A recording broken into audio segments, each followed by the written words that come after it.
Hi, this is doctor Amit from Rudraksh physiotherapy clinic.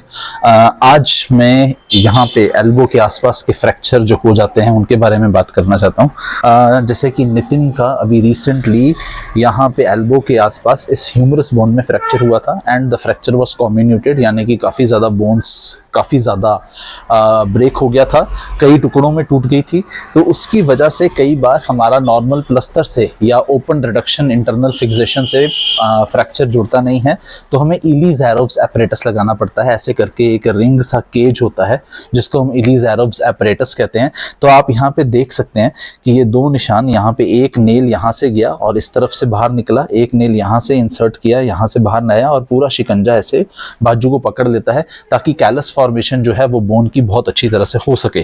तो इस case में एल्बो जॉइंट पे और शोल्डर पे बहुत ज़्यादा स्टिफनेस आने के चांसेस होते हैं, पर ये एल्बो के आसपास का फ्रैक्चर था तो शोल्डर इतना ज़्यादा अफेक्ट नहीं हुआ, frozen shoulder, but elbow joint stiffness बहुत ज़्यादा आ गई। तो 1-1.5 महीना हमें हो चुका है नितिन के साथ, जिसको हम एल्बो जॉइंट की स्टिफनेस को ठीक कर रहे हैं। इतना ज़्यादा समय लग गया है क्योंकि जब नितिन हमारे पास फर्स्ट डे आए थे तो ये जो इतना सा ही अवेलेबल रेंज इतनी सी थी, ना तो ये सीधा हो रहा था, ना ये पूरा का पूरा ऊपर जा रहा था। अभी भी there is post operative stiffness is still there and we are working on it, but काफी ज्यादा इम्प्रूवमेंट आ चुका है।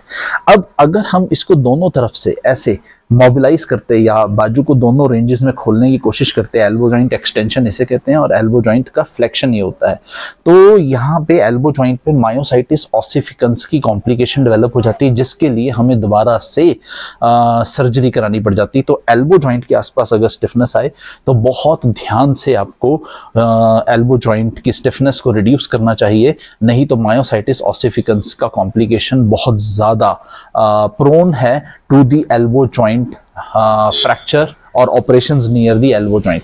तो हम इसको कैसे ठीक करेंगे? पहले हम एल्बो जॉइंट को सीधा करेंगे, एल्बो जॉइंट एक्सटेंशन करेंगे। जो हमने सबसे पहले किया वो इस तरह से पहले एल्बो जॉइंट को सीधा किया, तो ये देख सकते हैं आप कि एल्बो जॉइंट में ये एक्सटेंशन पूरा ऑलमोस्ट अचीव हो गया था।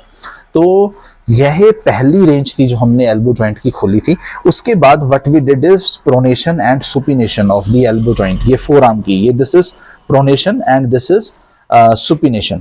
तो ये pronation and this is supination. तो एल्बो जॉइंट की प्रोनेशन सुपिनेशन पे काम करना चाहिए। एल्बो जॉइंट की स्टिफनेस को ब्रेक करने के लिए एक पैटर्न में ब्रेक करना चाहिए। पहले एल्बो जॉइंट सीधा करेंगे, एल्बो जॉइंट एक्सटेंशन को रिलीज करेंगे, then pronation and supination, and last में जाके हम एल्बो जॉइंट फ्लेक्शन करेंगे to avoid the complication of myositis ossificans. तो अभी हम जो लेटेस्ट हम पहुंच चुके हैं यहाँ पे, ये जो एल्बो जॉइंट का फ्लेक्शन हमने करना है, इसको हम स्कूपिंग टेक्निक से बेस्ट तरीके से एल्बो जॉइंट फ्लेक्शन अचीव होता है। एल्बो जॉइंट को हम थोड़ा सा डिस्ट्रैक्ट करेंगे, थंब को पकड़ेंगे and we will go down 1 2 3 4 5 6 7 8 9 and 10. Now you can see that I am almost touching the thumb of the left hand of the Nitin to the shoulder. तो elbow joint की range हम almost flexion पे पूरी achieve कर चुके हैं। सो इस तरह से हम एल्बो जॉइंट के ऊपर काम करते हैं टू अवॉइड मायोसाइटिस ऑसिफिकेंस। कभी भी एक साथ दोनों रेंजेस को हम नहीं खोलेंगे ताकि मायोसाइटिस ऑसिफिकेंस ना हो। और दूसरा, हम कभी भी एल्बो जॉइंट के अराउंड मसाज बिल्कुल नहीं कराएंगे। मसाज अगर आप कराएंगे तो मायोसाइटिस ऑसिफिकेंस डेफिनेटली डेवलप हो सकता है and you can put the risk of another surgery around the elbow joint. Thank you so much.